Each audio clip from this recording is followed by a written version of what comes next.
Hello students, कैसे हैं आप लोग। आप सभी का बहुत बहुत स्वागत है आपके अपने यूट्यूब चैनल नयन कोचिंग क्लास में।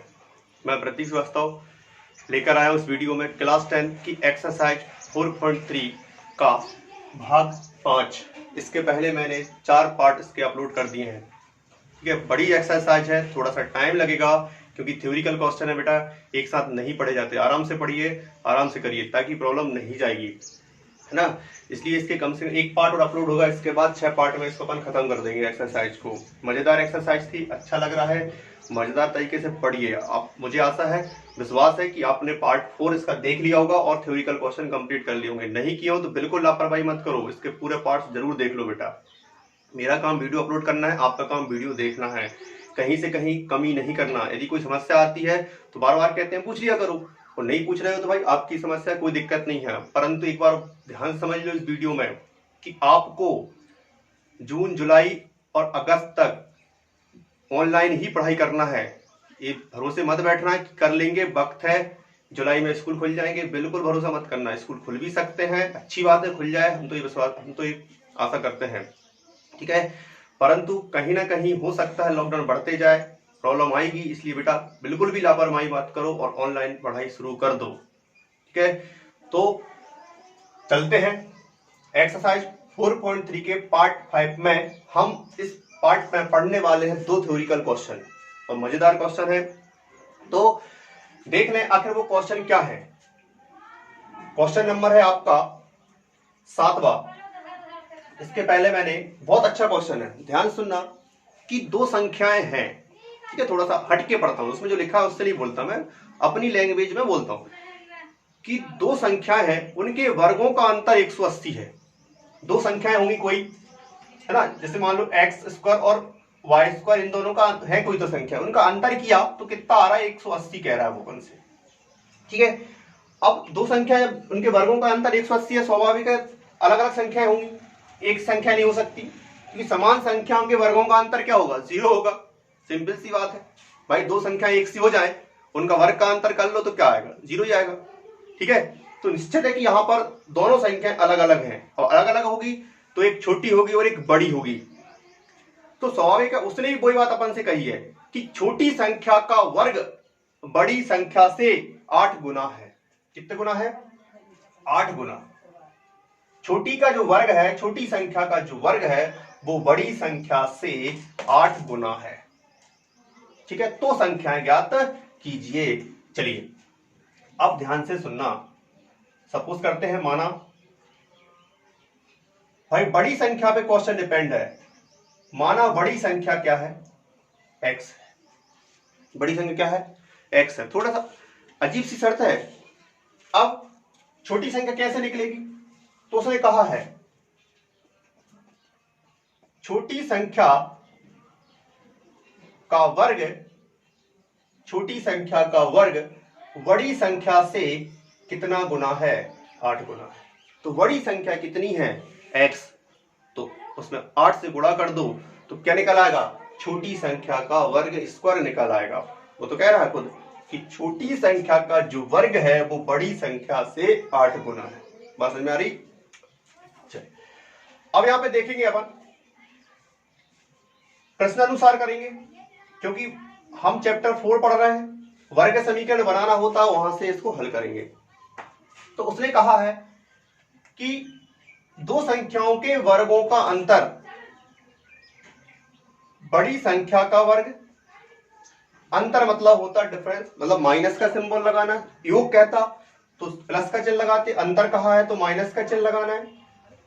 छोटी संख्या का वर्ग, इन दोनों संख्याओं के वर्गों का अंतर उसने खुद कहा है हमसे 180 है। वो खुद कह रहा है, अपन मन से कुछ नहीं कर रहे हैं। बड़ी संख्या कौन है, x का वर्ग, छोटी संख्या का वर्ग, इस छोटी संख्या के वर्ग का ही मान है कितना, 8x, बराबर कितना आएगा, 180। x की घात 2 माइनस का 8x, 180 का कर दो पक्षांतर, बराबर क्या आ गया, 0। ये बन गया आपका क्वाड्रेटिक इक्वेशन, वर्ग समीकरण। उठा के इसको कौन सी विधि से हल करोगे, हम आपने पार्ट 1, पार्ट 2, पार्ट 4 में देखा होगा कि हम गुणनखंड विधि से सॉल्व कर रहे हैं, तो यहाँ भी हमें गुणनखंड विधि में सॉल्व करना है। कैसे करते हैं? 180 को दो संख्याओं में तोड़ेंगे, जिनका गुणा करें तो 180 आए, हल करें तो 8x पुनः वापस आ जाए। तो स्वाभाविक है, फटाक से सिंपल है, 18 का 10 में गुणा कर दो तो कितना आता है? 180। ये तो नॉर्मल ही है, गुणनखंड निकालने की जरूरत ही नहीं है। 18 में से 10 गए, 8 बचे। ठीक है, तो ये तो आप दिमाग लगा सकते हैं। माइनस का 18x प्लस का 10x माइनस का 180 बराबर आ गया 0। ठीक, अब देखते हैं क्या करेंगे। यहाँ पे दो दो के जोड़े बन जाएंगे, गुणनखंड आप निकालना सीख गए हैं। पहले ही में से क्या कॉमन आएगा? x। x की घात 2 का x गया तो कितना बचेगा? x। माइनस का 18 का x गया तो कितना बचेगा? 18 बचेगा। x चला गया, यहां से कितना बचेगा? 18। अब यहां से कॉमन आएगा 10 प्लस का, वो भी काय का प्लस का 10, तो यहां बचा x। प्लस कॉमन लेने में चिन्ह नहीं बदलते हैं, माइनस का माइनस रहेगा। 180 में से 10 कॉमन चले गए तो कितना बचेगा? 18 बार भाग बनेगा, इक्वल टू 0। x माइनस 18 दो बार आ गया, इसे एक बार लिख लेते हैं, x plus 10 equal to 0। x minus 18 बराबर 0, x प्लस 10 बराबर 0। यहां से पक्षांतर कर दो, प्लस का 18, यहां से पक्षांतर कर दो, माइनस का 10। इसे मैं कर दूंगा अमान्य। बिल्कुल, हाँ, बताऊंगा क्यों इसको मैंने अमान्य किया। हर एक चीज का कारण होता है। इसको अमान्य करने का कारण मेरे यह है कि भाई उसने नहीं कहा कि संख्या प्लस की माइनस की। ठीक है, बड़ी संख्या माइनस की हो सकती है, परंतु उसने कहा है यहाँ पे कंडीशन फेल हो जाएगी सेकंड बार, कि छोटी संख्या का जो वर्ग है वो बड़ी संख्या से कितना गुना है? 8 गुना। तो माइनस संख्या, ये माइनस की 10 है, और आप 8 गुना करोगे कितना आएगा? माइनस का 80। पहले तो किसी संख्या का वर्ग 80 होता नहीं है, एक तो ये कंडीशन हो गई, और किसी संख्या का वर्ग माइनस का भी नहीं होता, तो इसलिए ये संख्या क्या हो जाएगी? अमान्य हो जाएगी। ठीक, अब अपन देखते हैं, तो ये तो अपन ने छोड़ दी, बचा क्या आंसर आपका? 18 लिख देंगे। अतः बड़ी संख्या 18। अब उसने छोटी संख्या पूछी है, देखो छोटी संख्या निकाल देंगे। छोटी संख्या का वर्ग इसमें रख दो भाई, x का मान 8 गुणित 18, इसका वर्ग हटा दो, 18 8 144। छोटी संख्या 100, इसका वर्ग होता है 12 का। ये आपकी संख्या आ गई, बड़ी संख्या 18, छोटी संख्या 12। ये आपके आंसर आ गए। ठीक, थोड़ा सा प्रैक्टिस का काम है, गुणनखंड से हल कर लो, और कोई बड़ी संख्या नहीं है बेटा। यदि आपने प्रैक्टिस कर ली ना तो आपको वहां संख्या निकालने की जरूरत नहीं है। आप क्वेश्चन पढ़ेंगे, आपको याद आएगा कि इसका आंसर 18 और 12 है। प्रैक्टिस पर करो। यदि आंसर याद ना हो तो मुझे कमेंट कर देना कि सर हमें आंसर याद नहीं हुए। मेहनत करना पड़ता है हर चीज में। बिल्कुल, आप क्वेश्चन बोलोगे आप फटाफट इस तरह से, आप जैसे ही कहेंगे ना कि 4.3 का 7वां क्वेश्चन, तो आपको नजर दिख जाएगा पूरा कि कौन सा क्वेश्चन की बात कर रहे हैं सर। आप तुरंत मेरी तरह बोल दोगे कि दो संख्याओं के वर्गों का अंतर 180 है, छोटी संख्या का वर्ग बड़ी संख्या से 8 गुना है, संख्या ज्ञात कीजिए। इस प्रकार याद हो जाते हैं करते करते, है ना। अभ्यास ही सफलता की कुंजी है, याद रखना। चलिए क्वेश्चन नंबर 8, बहुत मजेदार क्वेश्चन। रेलगाड़ी चलाना है यहाँ पर अपन को, ट्रेन वैसे बंद है इस समय, परंतु अपन चला रहे हैं। देखो कैसे चलाएंगे ट्रेन, थोड़ा ध्यान समझना। बड़ा क्वेश्चन है, जगह ज्यादा लगेगी। ठीक, करते हैं अपन उसको, यहां से पूरा साफ कर लेंगे। क्वेश्चन नंबर 8वां, एक रेलगाड़ी की सामान्य चाल कितनी है? एक रेलगाड़ी जो है वो 360 किलोमीटर की यात्रा तय करती है। 360 किलोमीटर की यात्रा तय करती है। यदि रेलगाड़ी की चाल 5 किलोमीटर प्रति घंटे अधिक होती तो वह उस दूरी को तय करने में 1 घंटे कम समय लेती। तो रेलगाड़ी की चाल ज्ञात कीजिए। हमसे वो रेलगाड़ी की चाल पूछ रहा है, आखिर रेलगाड़ी की स्पीड क्या है।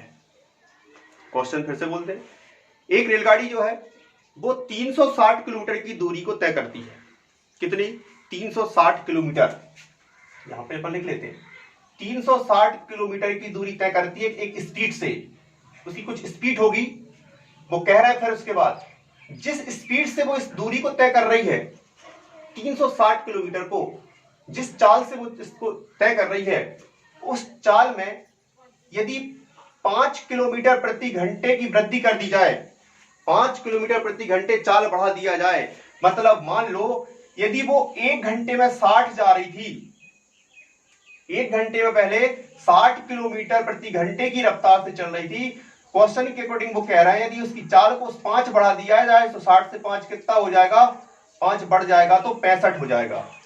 जैसे ही चाल बढ़ेगी तो स्वाभाविक है वो कह रहे हैं कि पहले वाले समय में जितना समय पहले लिया था उससे 1 घंटे कम समय लेगी। वो कम समय कब लेगी, चाल बढ़ने पर। तो एक छोटा सा लॉजिक है, कोई भी तेज है भाई, अपन कहीं दौड़ना है, तेज दौड़ेंगे तो जल्दी पहुंचेंगे और थोड़े धीमे दौड़ेंगे तो थोड़े से लेट पहुंचेंगे।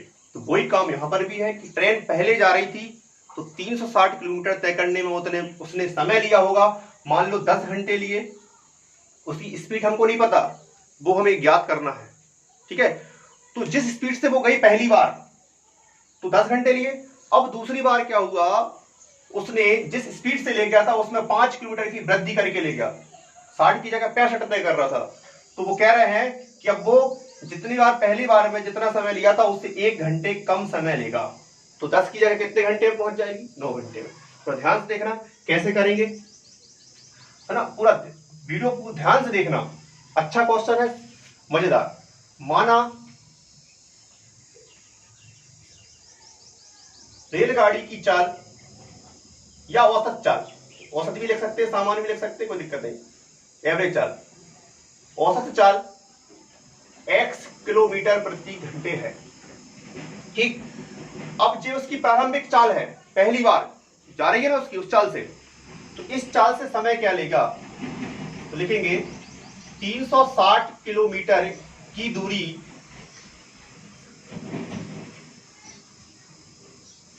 तय करने में लगा समय बराबर, तो भाई एक फॉर्मूला होता है, समय दूरी और चाल में संबंध पढ़ा होगा आपने, समय बराबर दूरी बटे चाल, time is equal to distance upon speed, आपने पढ़ा होगा, बहुत से इसको लिख देते हैं t is equal to D upon S, time is equal to distance upon speed, ये संबंध होता है समय बराबर दूरी और दूरी और चाल में, याद कर लेना, काम पड़ेगा। तो समय निकाल रहे हैं हम, टाइम निकाल रहे हैं, दूरी कितनी है 360 और चाल कितनी है उसकी x, घंटे आएगा, ठीक है। समय को काम में लिखना है घंटे में, यहाँ पे घंटे में चल रहा है। फिर इसके बाद पुनः या रेलगाड़ी की औसत चाल में 5 किलोमीटर प्रति घंटे की वृद्धि कर दिया, अधिक मतलब वृद्धि, उसको अपनी लैंग्वेज में लिखेंगे। वो कह रहा था यदि उसकी चाल 5 किलोमीटर अधिक होती तो वह दूरी तय करने में 1 घंटे कम समय लेती, अधिक होती तो हम कर रहे हैं, सोचो सपोज कर रहे हैं कि पहले x थी, अब इसको हम 5 अधिक कर रहे हैं, रेलगाड़ी की औसत चाल में 5 किलोमीटर प्रति घंटे की वृद्धि करने पर नवीन चाल, तो पहले x थी, 5 बढ़ गई, कितनी होगी x प्लस 5 किलोमीटर प्रति घंटे, 5 बढ़ गई ना स्वाभाविक। तो अब दूरी तय करने में समय बदल जाएगा, चाल बढ़ेगी, तो चाल बढ़ेगी तब भी समय बदलेगा और चाल कम होगी तब भी समय बदलेगा। चाल कम होती है तो समय ऊपर जाता है और चाल ऊपर जाती समय नीचे जाता है, इस बात का ध्यान रखना। 360 किलोमीटर की दूरी तय करने में लगा समय बराबर दूरी बटे चाल, तो समय तो दूरी तो उतनी है, चाल बदल गई x प्लस 5 घंटे। अब हम प्रश्नानुसार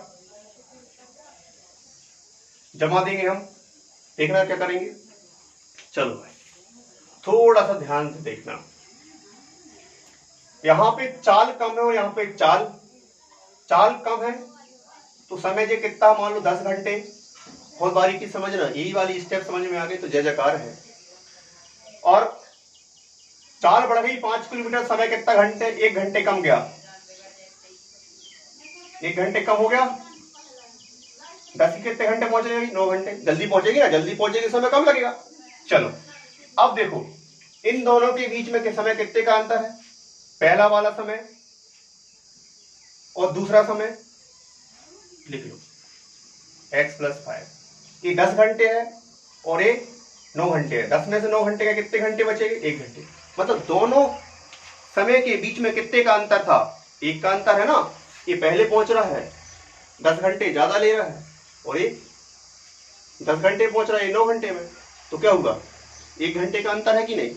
तो पहला वाला समय माइनस दूसरा समय बराबर 1, क्योंकि वो खुद कह रहा है कि भाई जब चाल बढ़ रही है 5 किलोमीटर तो वो 1 घंटे कम ले रहा है। इसका मतलब क्या हुआ, पहले वाले समय में और दूसरे वाले समय के बीच में 1 घंटे का अंतर है। ठीक, तो मैंने पहला वाला समय माइनस दूसरा समय बराबर 1, 10 घंटे माइनस 9 घंटे, 10 में से 9 घंटे कितना, 1। सिंपल से समझ लो, हो जाओ तैयार अब फटाफट, क्योंकि अब यहाँ पे समय नहीं। एलसीएम लेंगे, इसका क्रॉस यहाँ हो जाएगा 360, गुणा कर दो डायरेक्ट, इसका यहाँ गुणा करेंगे 360 का x में कितना आएगा, 360x। 360 का 5 में करेंगे, जल्दी से कर दो भाई, 5 शून्य सुन, 5 1 30, फिर से सुन, 5 है 15 और 3 18, कितना आएगा, 1800 आएगा। 36 पंजे 180, ठीक है, गुड। इसका गुणा कर लो, कितना आएगा, 360x बराबर 1। 360 से 360 कट गया, ठीक है। चलिए यहाँ पे कितना बचा भाई, 1800। इनका सॉल्व करना है, यहाँ पे सॉल्व करके x × x + 5, एक में मैंने 3 गुणा कर दिया, अब अगली स्टेप में कर देंगे, कोई दिक्कत, एक आध स्टेप ज्यादा हो जाती चलता है। x गुणा करो, x² x का 5 में करो 5x, या x की घात 2 + 5x, 180 का पक्षांतर क्या में जाएगा, प्लस का माइनस में चला जाएगा। अब बिल्कुल भी समय नहीं लगेगा, ये स्टेप लाना थोड़ा सा, यहाँ 4 लाइन जमाने में ही थोड़ी मेहनत लगती है, और ये वाली स्टेप, इसलिए बेटा थोड़ी सी, एक से हर क्वेश्चन को 2 बार करते हो तो इसको 3 बार जरूर कर लेना, क्योंकि बच्चा यहाँ गलती कर बैठता है कई बार, तो थोड़ा सा समझ लेना, कोई दिक्कत नहीं। चाल समय का कह रहा है, वीडियो को 1 से अधिक 2 बार देख लो, क्वेश्चन बन जाएगा। यहाँ पे गुणनखंड करेंगे 1800 को 2 संख्याओं में इस प्रकार तोड़ना कि उनका गुणा करें तो 1800 आ जाए, और उनको हल करें तो 5x आपका जैसा का तैसा आ जाए। ठीक, तो देखो कैसे करेंगे, 2 से भाग लगाओ, कितना आएगा, 900, फिर 2 से लगा दो, कितना आएगा, फिर अब कैसे लगा दो, 2 से लगा दो फिर से, अच्छा, तो 2 × 4, तो 2 × 4, 2 पंजे 225। हमें ऐसी संख्या बनाना है जिनका गुणा करें तो 1800 आना चाहिए, तो 2 दूनी 4 और 4 दूनी 8। अब एक काम, तो 2 × 4, 4 दूनी 8। अब एक काम करो, 5 से भाग लगा दो, तो कितना आएगा, 5 चौके 20, बचा 2, 55 25।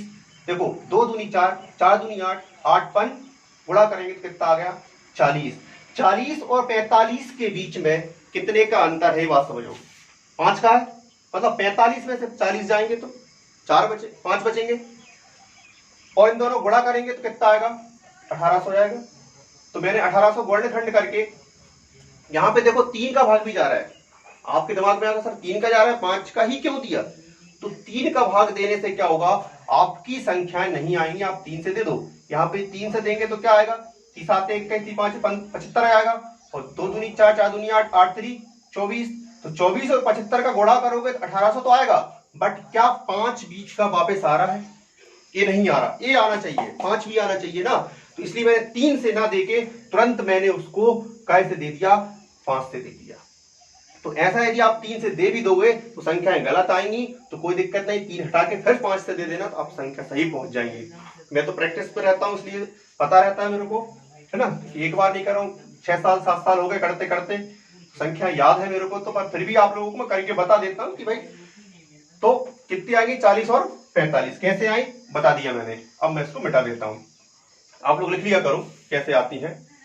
चलिए x की घात 2 45x माइनस का 40x माइनस का 1800 यहां पे कर देते हैं। दो के जोड़े बनेंगे, पहले वाले में से x तो x प्लस 45, दूसरे वाले में से माइनस का 40। सिंपल सा है बिल्कुल एकदम। माइनस 40 कॉमन आ रहा है, क्या बचेगा x माइनस कॉमन लेने में सिंबल बदल जाएंगे, दोनों माइनस के दोनों का एक हो जाएंगे। 1800 में 40 कॉमन जाएगा, मतलब 40 का भाग लगाएंगे 1800 में, कितनी बार जाएगा 45 बार। बराबर क्या चल रही भाई, जीरो लगाना नहीं भूलना। x प्लस 45 कॉमन आएगा, यहाँ पे क्या बचेगा x माइनस 40 इक्वल टू क्या आएगा 0। x प्लस 45 बराबर 0, x माइनस 40 बराबर 0। 45 का पक्षांतर कर देंगे, कायम चल जाएगा प्लस से माइनस में, और यहां से कायम चल जाएगा माइनस से प्लस में। इसको अमान्य कर दूंगा। अमान्य क्यों किया मैंने, क्योंकि कभी चाल ऋणात्मक नहीं होती, चाल माइनस की नहीं होती, चाल हमेशा पॉजिटिव होती है, प्लस धनात्मक होती है, इसलिए चाल आपकी आ गई 40। तो लिख देंगे अतः रेलगाड़ी की औसत चाल 40 किलोमीटर प्रति घंटे है। तो यही आपका करेक्ट आंसर है। मिला लेना, कर लेना, फटाक से स्क्रीनशॉट ले लो, लिख लो, ले लिया स्क्रीनशॉट। तो कोई भी दिक्कत आए अब बार बार इसको देख लेना, और यहां से थोड़ा सा समझदारी से कर लेना। मैं कह रहा हूं गलतियां होती हैं, गुणनखंड में गलती नहीं होगी, और याद हो जाएगा। जैसे ही क्वेश्चन आएगा रेलगाड़ी वाला, आप देखोगे 360 और 5 मीटर, आप कहेंगे अरे 4540 तो लेना है इसमें, आपको याद होगा, विश्वास है मुझे। परंतु बेटा सीखते जब ही हैं जब प्रैक्टिस करते हैं। तो बार बार एक ही बात कहूंगा कि अभ्यास जरूर करते रहिएगा। इस वीडियो में 2 ही क्वेश्चन, नेक्स्ट वीडियो में बाकी जितने थ्योरी के क्वेश्चन बचे हैं उन सबको करवा दूंगा, ताकि आपका पार्ट 6 में ही खत्म। पार्ट 5 अपलोड हो चुके हैं, तो इसलिए आप इसकी मेहनत कर लो, ताकि आपको प्रॉब्लम नहीं जाएगी। All the best.